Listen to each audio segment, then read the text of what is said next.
प्रेरितों के काम उसके 5वें अध्याय में देखा था। और जैसे मैंने बताया था कि प्रेरितों के काम किताब जो है ये 6 भागों में बांटी हुई है और हर भाग के खत्म होने के बाद एक रिपोर्ट मिलती है और वो बहुत अच्छी रिपोर्ट है, बहुत पॉजिटिव रिपोर्ट है। अगर आप पहला हिस्सा देखेंगे जो हमने पिछली बार देखा था उसके 6 अध्याय के 7 वचन में एक कलीसिया बढ़ती गई, वचन बढ़ता गया, कलीसिया की बढ़ोतरी होती रही और एक याजकों का बहुत बड़ा समाज कलीसिया के बीच में आ गया। उसके बीच में पास्टरेट कमेटी की जो है स्थापना होती है, कलीसिया बढ़ती है, यूनानी, इब्रानी, अमानी, यहूदी, गैर यहूदी कलीसिया के बीच में आ मिलते हैं और उनकी आपस में थोड़ी बहुत कंप्लेंट होती है कि यूनानियों का, इब्रानियों का, विधवों का कुछ ख्याल नहीं रखा जाता। और पतरस ने उनको कहा कि तुम अपने में से 7 सुनाम लोगों को जो पवित्र आत्मा से भरे हुए हैं और उनकी खूबियां बता करके उनको चुन लो ताकि वो इन तमाम चर्च की कामों को वो आगे करें, परंतु हम तो वचन और प्रार्थना की सेवकाई में लगे रहेंगे। तो एक कैटेगरी थी कि तुम अपनी पास्टरेट कमेटी खुद बना लो, हमें जो सेवा मिली है हम उस सेवा में लगे रहेंगे। और उसमें हम देखते हैं कलीसिया की स्थापना होती है, कलीसिया बढ़ती है, कलीसिया की एक्टिविटी होती है और लोग जो है कलीसिया में डेली जो है प्रतिदिन कलीसिया बढ़ती जाती है। और बीच में जो है ऑफिशियली इनका विरोध होने लगा, इनको सजा देने लगी, इनको चेतावनी दी जाती है और इनको जेलखाने में बंद किया जाता है। तो बड़े अद्भुत रीति से इनको जेल से निकालता है और ये आश्चर्यचकित रह जाते हैं कि हमने तो इसको लॉक में बंद किया था, ये बाहर कैसे आ गए। और फिर इनको बुलाया जाता है, चेतावनी दी जाती है और कहते क्या तुम्हें ये कहानी तक कभी भी यीशु नाम से तुमने आगे बात नहीं करनी। तो ये हियाव से, पवित्र आत्मा से भरे हुए कहते हैं कि आप फैसला करो कि हम मनुष्य की बात माने या परमेश्वर की बात माने। और बड़ी बोल्डली, बहुत ही हियाव के साथ पतरस कहता है कि ये हमसे नहीं हो सकता, ना हम करेंगे कि हम परमेश्वर की बात छोड़ करके लोगों की बात के ऊपर ध्यान दें। इनको थोड़ी देर के लिए बाहर निकाला जाता है। गमेलियल अपने समय के एक महान विद्वान दार्शनिक हैं, बहुत बड़े टीचर हैं और वो उन लोगों को समझाते हैं, पिछले समय के लोगों की बात करते हैं और कहते हैं वो लोग उठे 400-500 लोगों को लेकर एक मूवमेंट तैयार की, उनकी मृत्यु के साथ मूवमेंट खत्म होगी, परंतु इन लोगों से थोड़ा सावधान रहो, ये मूवमेंट बंद नहीं हो रही, इनको इनके हाथ पर छोड़ दो, कहीं ऐसा न हो कि हम अनजाने में परमेश्वर के साथ बॉक्सिंग करने वाले बन सके, हम अनजाने में परमेश्वर के साथ युद्ध करने वाले बन सके। और वचन में लिखा है इनको अंदर बुलाया, इनको धमकाया, इनको डांटा और फिर कहा कि तुम इस नाम से आगे फिर प्रचार नहीं करना। इनको बाहर निकाल दिया, ये मारे गए, पीटे गए, कोड़ों से मारा गया और बड़ी खुशी और बड़े आनंद से कहते कि हम कम से कम प्रभु यीशु मसीह के नाम में बेइज्जती सहने की, इस तरीके का दंड पाने के लिए तो लायक है। ये पहला हिस्सा था और उस हिस्से के आखिर में हम पढ़ते हैं 6 का 7, आप पढ़ सकते हैं, मैं आपको ये सारे के सारे 6 पोर्शन बताता हूँ और उसमें क्या पढ़ते हैं। 6 अध्याय उसका 7 का वचन।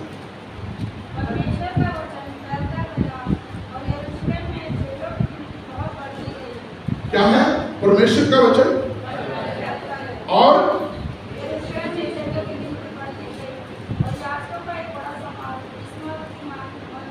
यहाँ परमेश्वर का वचन भी फैल रहा है, चेलों की गिनती भी बढ़ रही है और एक याजकों का इनके बीच में समाज आके मिल जाता है।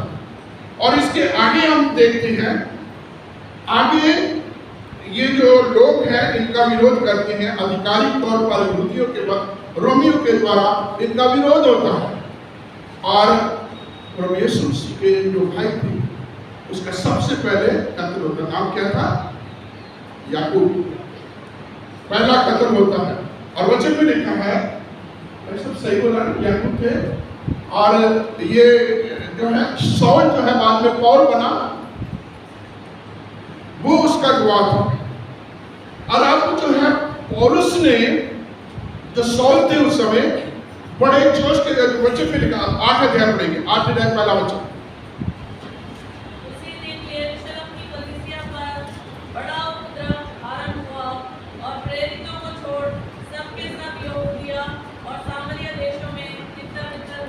अभी देखिए कि एक तो परमेश्वर का जो है प्रबंध कैसा है, परमेश्वर का काम और मनुष्य के काम में कितना फर्क है। पहली बात है कि यहाँ वचन 8 अध्याय आता है, कलीसिया बढ़ रही है, चेलों की गिनती बढ़ रही है, याजकों का समाज इसमें शामिल हो गया है, और 8 अध्याय के पहले वचन में लिखा एकाएक अचानक से कलीसिया क्योंकि एक बहुत बड़ा सताव हो जाता है और चेलों को छोड़ करके जितने भी लोग वहां हैं सारे इधर उधर तितर बितर चले हो जाते हैं। कोई यहूदिया में, सामरिया में और दूसरी जगहों पर चले जाते हैं। और आगे 2-3 वचन आगे पढ़ेंगे तो लिखा है वो जहां भी गए प्रभु यीशु मसीह की गवाही देते रहे, जहां भी गए प्रभु यीशु मसीह की वो गवाही देते रहे। और यहाँ हम देखते हैं कि पौलुस ने जो बहुत जोश था, आप 8 अध्याय में पढ़ेंगे, लोगों को खींच के मार के बांध के जेल खाने में वो उनको जो है बंद कर रहा, कैद में डाले जा रहा। और 9वें अध्याय में लिखो वो एक अधिकार प्राप्त करता है, एक आधिकारिक चिट्ठी लेता है और ये घर से निकलता है, अपने घर से ये कह करके निकलता है कि जो मसीह का नाम लेने वाले हैं हर किसी को मैं जानता कि सुनिया से उनका नाम निशान नहीं मिटा दूंगा, मैं दम नहीं दूंगा, मैं बिल्कुल भी आराम से नहीं कर दूंगा। ये कह करके वो यरूशलेम से दमिश्क की ओर चलता है। और आगे जब हम जाते हैं, रास्ते पहले 9 अध्याय के 9 वचन में प्रभु यीशु मसीह के साथ उसका एनकाउंटर होता है। उससे पहले जब हम देखते पहले हिस्से में गमलीएल वो महान दार्शनिक जो है वो इनको बोलता है इनसे अलग रहो, इनसे कोई भी लेन देन न रहो, कहीं ऐसा न कि आप परमेश्वर के साथ युद्ध करने वाले बन सके। और ये भी उसे चेतावनी देता है क्योंकि परमेश्वर के साथ युद्ध करना कोई आसान बात नहीं है। अब ये जोश से बड़ा हुआ है, हर तरीके से पढ़ा लिखा विद्वान से पे सलाह है और ये अपने जोश में है और ये प्रभु के साथ लड़ रहा है और चलते यरूशलेम से दमिश्क की ओर जा रहा अपने साथियों के साथ। और वचन में लिखा अचानक से आकाश से इतनी भयंकर, इतनी तेज जो है रोशनी चमकती है कि ये अपने घोड़े से नीचे गिर जाता है। 3 दिन तक लगातार ये देख नहीं पाता, या ये कहा है तो अंधा हो गया। परमेश्वर ने अपनी इसको सामर्थ्य खा दी, क्योंकि गमलीएल ने कहा था कि परमेश्वर से युद्ध करना, परमेश्वर का सामना करना कोई आसान बात नहीं है। और ये 3 दिन तक यहाँ जो है अंधा पड़ा रहा। 9 अध्याय में आएंगे, 31 वचन पढ़ेंगे, उसके बाद हम आगे बढ़ेंगे।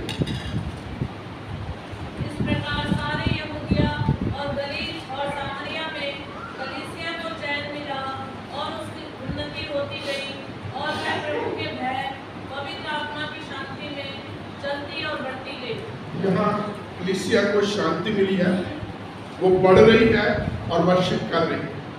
और हालात क्या है, जब इस समय सताव चरम सीमा पर है, इनको मारा जाता है, इनका कत्ल होता है और पौलुस जैसा व्यक्ति जो है बड़े जोश के साथ अपने साथियों को लेकर के आधिकारिक तौर पर एक को घरों से, सभाओं से, वर्षिप जगहों से खींच के बंदी गृह में बांध रहा, डाल रहा उनको। और ऐसे में प्रभु यीशु मसीह के साथ उसका एनकाउंटर होता है।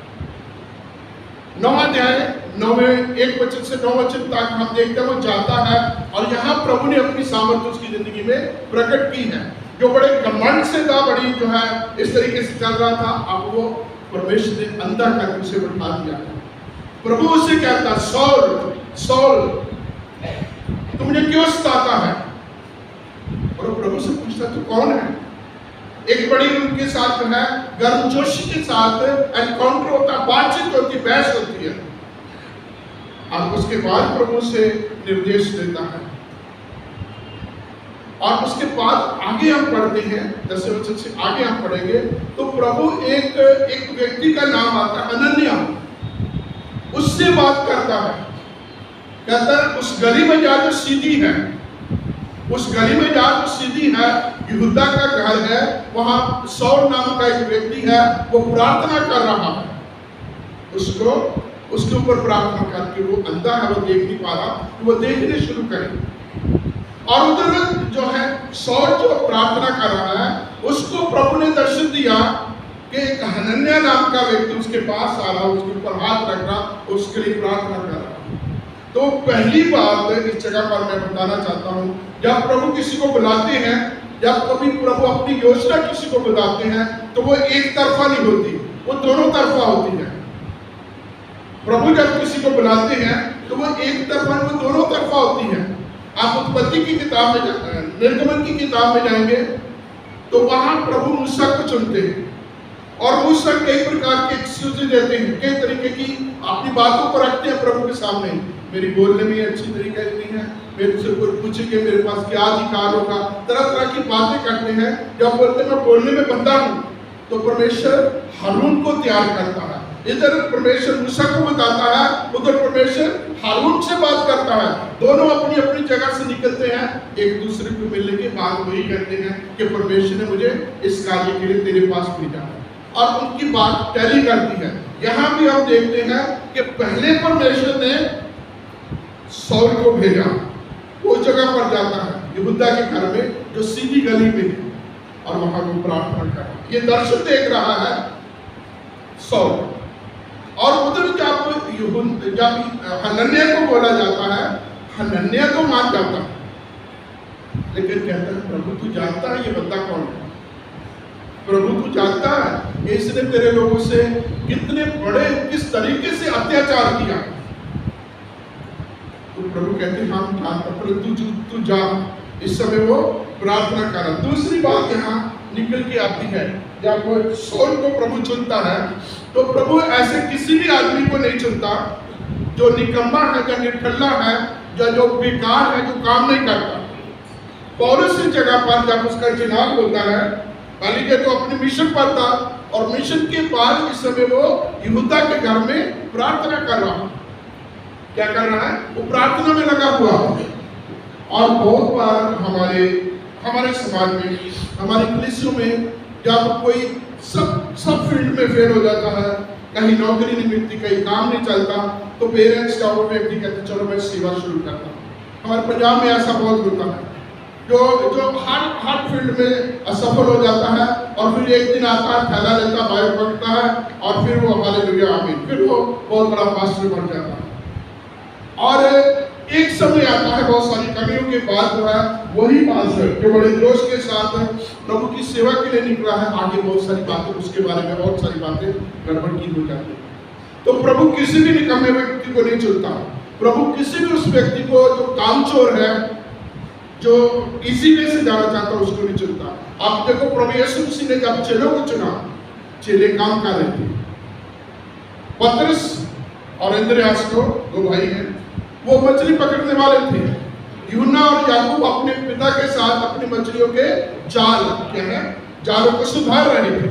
कहीं वो काम कर रहे हैं, कभी काम करने की तैयारी कर रहे हैं। मत्ती को चुना तो वो चुंगी लेने वाले, वसूल लेने वाले चुंगी पर था।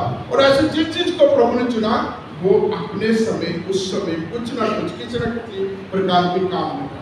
ऐसे वेला नहीं था। और वेले व्यक्ति को, निकम्मे व्यक्ति का परमेश्वर के घर में, परमेश्वर के राज में कोई भी नहीं है। जब हम ये 9 अध्याय पढ़ेंगे, बहुत सारे मैसेज हैं इसमें, बहुत सारी बातें निकलेंगी जो अपने आप में हर एक बात जो है एक बहुत बड़ा मैसेज है। पौल की जिंदगी को ले तो वो कहावत बड़ी अच्छी यहाँ फिट होती है, मैन प्रपोजेस गॉड डिस्पोजेस। मनुष्य बड़ी बड़ी प्लानिंग, बड़ी बड़ी योजना बनाते हैं, लेकिन होता वही जो मंजूरे खुदा होता है, जो परमेश्वर की मर्जी है वो होती है। यहाँ पौलुस की प्लानिंग क्या थी कि वो यरूशलेम और यरूशलेम के आसपास जितने भी लोग प्रभु यीशु मसीह का नाम लेते हैं, एक एक को, हमारी भाषा में क्या करेगा, चुन चुन के मारेगा। एक एक को, उसको जो है इस दुनिया में वो रहने नहीं देगा। क्या सोच के निकला था? मैं किसी को भी प्रभु यीशु मसीह का नाम लेने के लिए इस दुनिया में रहने नहीं दूंगा। उसको पकड़ूंगा, घसीट के लेके आऊंगा, बांध के लेके आऊंगा, जेल खाने में को बंद कर, है ना। शिकार करने को निकले थे, शिकार हो के चले। अब जो शिकारी था वो खुद शिकार हो गया है। रास्ते में प्रभु यीशु मसीह के साथ जब पकड़ा जाता है तो वही व्यक्ति आप प्रभु यीशु मसीह के लिए चुना हुआ एक वैसे है। जब हनन्याह से कहते हैं कि प्रभु इसके बारे में मैं बहुत लोगों से सुना, ये बहुत जबरदस्त आदमी है, is a very cruel person. उसने कलीसिया के साथ बहुत जो है बदतमीजी की है, बहुत इसने दुर्व्यवहार किया है, मारा है, घसीटा है। तो प्रभु कहते हैं तू जा, क्योंकि वो मेरा एक चुना हुआ वेसल है, इज अ चोजन वेसल, वो मेरा एक चुना हुआ पात्र है। और यहाँ एक अगली बात निकल के आती है, ओबीडियंस, प्रभु की मर्जी को मानना, प्रभु की मर्जी के अनुसार, प्रभु की मर्जी के अनुसार काम करना। अब आप देखिए, जब कहते हैं ना आंख को देखा जैक नहीं खाया जाता, जब आपको सारी सिचुएशन का पता है, हालात का पता है, आपके सामने आग लगी हुई है, तो क्या आप जानबूझ के उसमें कूदेंगे? और अगर आप कूदते हैं तो क्या करेंगे? कुछ गड़बड़ है ना? और यहाँ हनन्याह के सामने यही सिचुएशन है।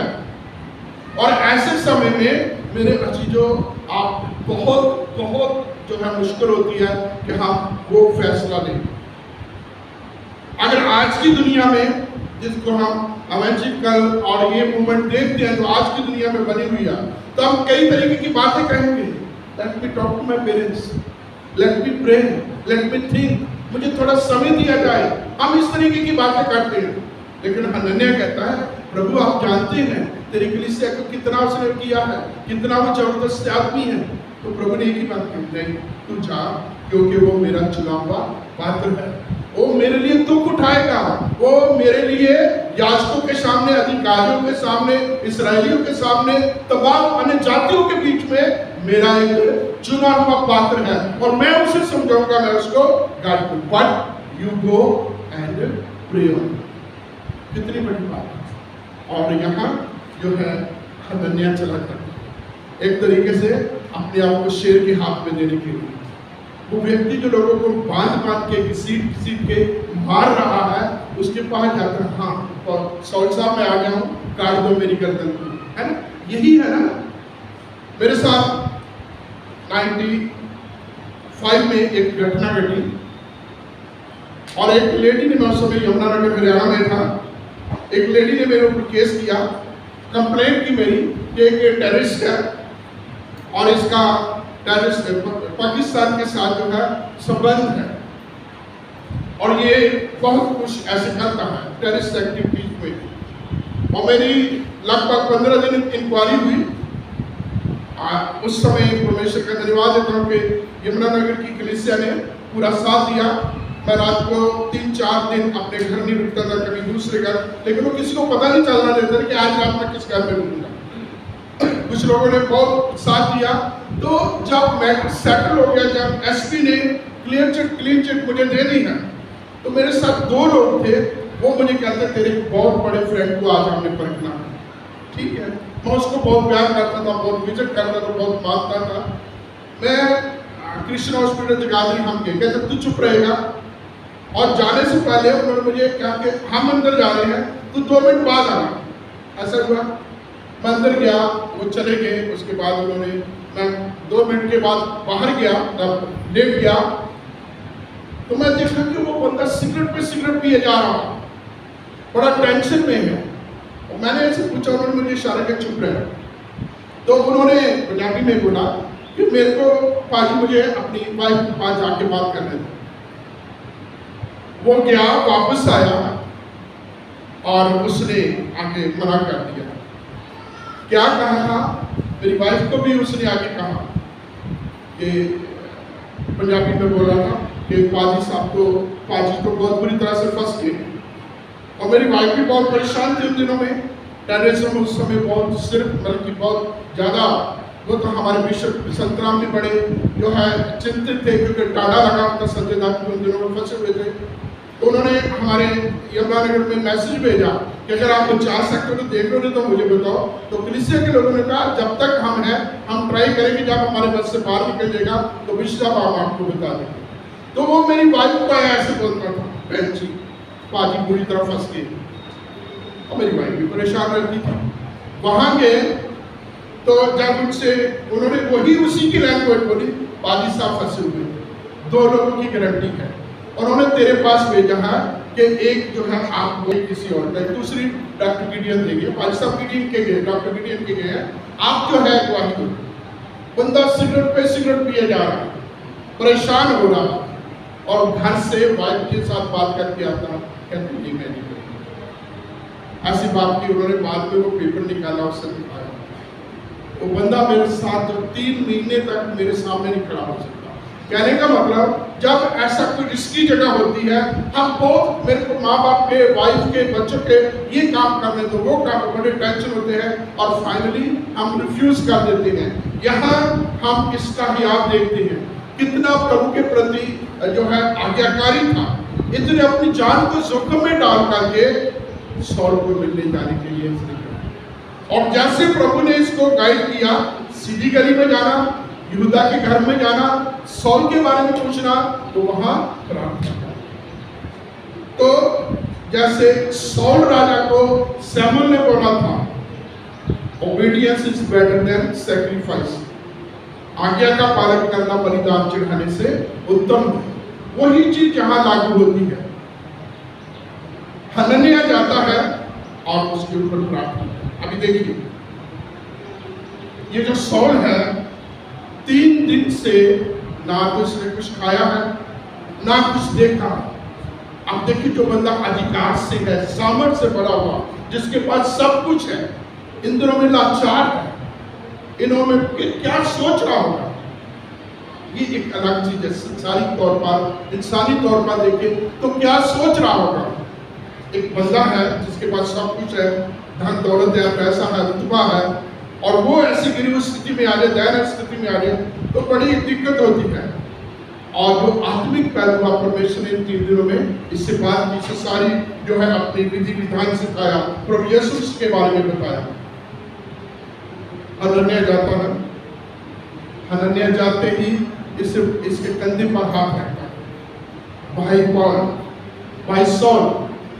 तब वे अभी वो अपनी आंखों से हनन्याह को देख नहीं पाता। कई बार आप जानते हैं, हमने दुनिया में देखा, ये जो स्पर्श है ना, टच करना, या किसी को गले लगाना, किसी को कंधे पे हाथ रखना, ये बहुत बड़ी हीलिंग होती है।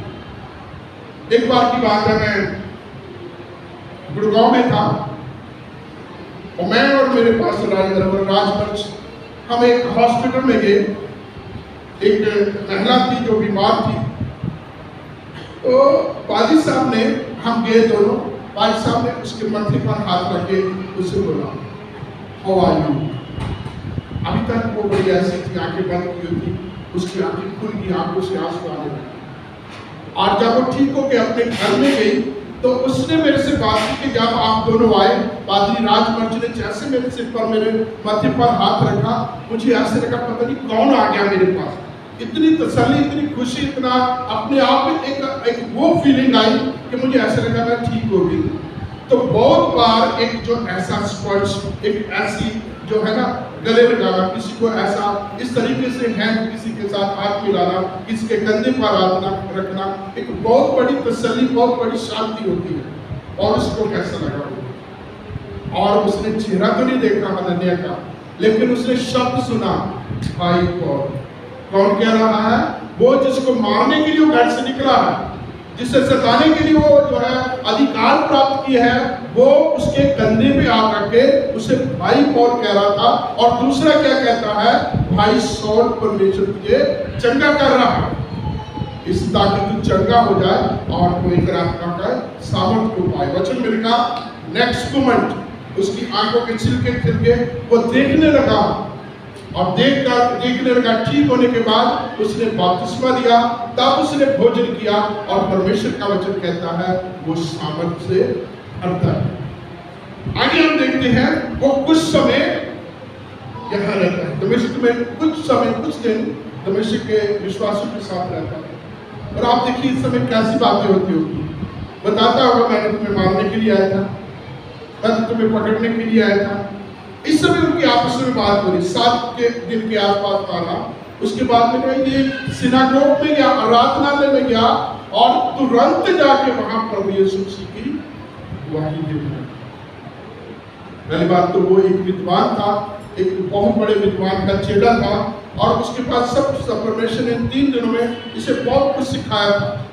और सीखने के बाद आप प्रभु यीशु मसीह के जिंदा होने का, प्रभु यीशु मसीह के मसीह होने का, प्रभु यीशु मसीह का सर्वोच्च होने का गवाही देने लगे। और वचन में पहली बात तो लोग यहाँ आश्चर्यचकित हो रहे, लोग हैरान हो रहे हैं और कह रहे कि वही नहीं है जो इस मत को नाश करने के लिए आ रहा, आप उसकी गवाही दे रहा है। और जब वो वचन में लिखा है उस जगह पर देखेंगे एक वचन सबसे बड़े 9 अध्याय 20 वचन। और मैं तुरंत आराधनालयों में यीशु का प्रचार करने लगा कि वह परमेश्वर का पुत्र है। आगे पढ़ते हैं। सब सुनने वाले चकित होकर कहने लगे, क्या यह वही व्यक्ति नहीं जो यरूशलेम में उन्हें जो इस नाम को लेते थे नष्ट करता था, और यहाँ भी इसीलिए आया था कि उन्हें बांधकर प्रधान याजकों के पास ले जाए। परंतु शाऊल और भी सामर्थी होता गया और इस बात का प्रमाण दे देकर कि मसीह यही है, दमिश्क में के रहने वाले यहूदियों का मुंह बंद करता रहा। यह क्या कह रहा है कि अभी तक ये विरोधी था, उसके बाद ये आराधनालय में गया, वहां ये गवाही दे रहा है। और वहां क्या लास्ट में हमने पढ़ा, दमिश्क में सभी लोग जो था प्रभु यीशु मसीह का मसीह होने, परमेश्वर होने की गवाही दे करके सभी लोगों का मुंह बंद करता रहा। कितनी सामर्थ्य के साथ, जो सामर्थ्य से भरा हुआ था, अब प्रभु यीशु मसीह की गवाही देने लगा। 23 वचन में आप देखते हैं कि वहां इसके मार देने का षड्यंत्र रचा गया है और इसको एक बड़े टोकरे में भाइयों ने बंद करके इसको जो शहर बना के दूसरी जगह पर उतार दिया। और इस बीच में और हम जैसे जैसे आगे बढ़ेंगे हमें कई मैसेजेस मिलते हैं। और पौल जो है वचन में इसने पहले हील हुआ, बपतिस्मा लिया, खाना खाया, सामर्थ से बढ़ करके एकदम से तुरंत प्रभु यीशु मसीह की गवाही देने लगा। और जितने भी वहां यहूदी गैर यहूदी जितने भी लोग थे, हर एक का मुंह बंद कर देता, मतलब इतनी सामर्थ के साथ ये प्रभु की गवाही देता था कि कोई भी इसका जवाब नहीं दे सकता। जो ये कहता था, किसी को आगे बोलने का ध्यान नहीं होता था, वो निरुत्तर हो जाते थे। और अल्टीमेटली उन्होंने इसको नाश करने के, इसको मार करने का, इसी अध्याय के बीच में हम देखते हैं 2 अटैम्प्ट होती है इसको मारने की। और पौलुस जो है कई बार जो है इसको जो है इस तरीके के जोखिमों से निकलने पड़ा, लेकिन हर बार परमेश्वर के अनुग्रह से पौलुस के लोगों को इस चीज का इंफॉर्मेशन मिलती रही कि वो लोग पौलुस का नुकसान करना चाहते हैं, पौलुस को मारना चाहते हैं, और प्रभु इसको अपने लोगों के द्वारा अपने इंतजाम में बचाता है। एक और कहावत है, a man eater does not change in A night. जो आदमखोर शेर है वो एक रात में नहीं बदल जाता। कहावत किसी और तरीके से है जो मैं आप लोगों के बीच में नहीं कहूँगा, कुछ लोगों को बुरा भी लगेगा, कि जो आदमखोर शेर है वो एक ही दिन सवारी नहीं करना शुरू कर देता। आप समझिए किसकी सवारी की बात चल रही है।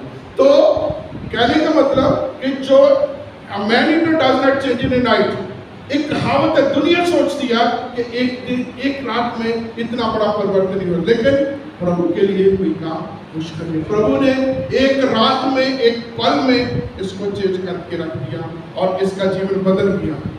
अभी तक पौलुस एक परसिक्यूटर था, उसके बाद वो ब्लाइंड बना, उसके बाद वो कन्वर्ट हुआ, उसके बाद वो प्रभु के लिए दुख उठाने वाला बना।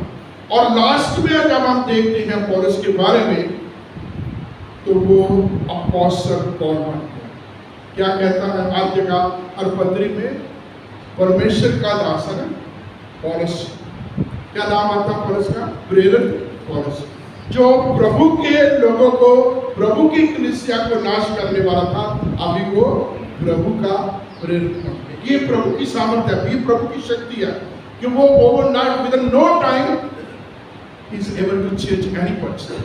और मेरे और आपके लिए एक बड़ी खुशी, बड़ी तसल्ली की बात है। कुछ लोगों से हम जो है हार मान जाते हैं, कुछ लोगों के लिए हम हार मान जाते हैं।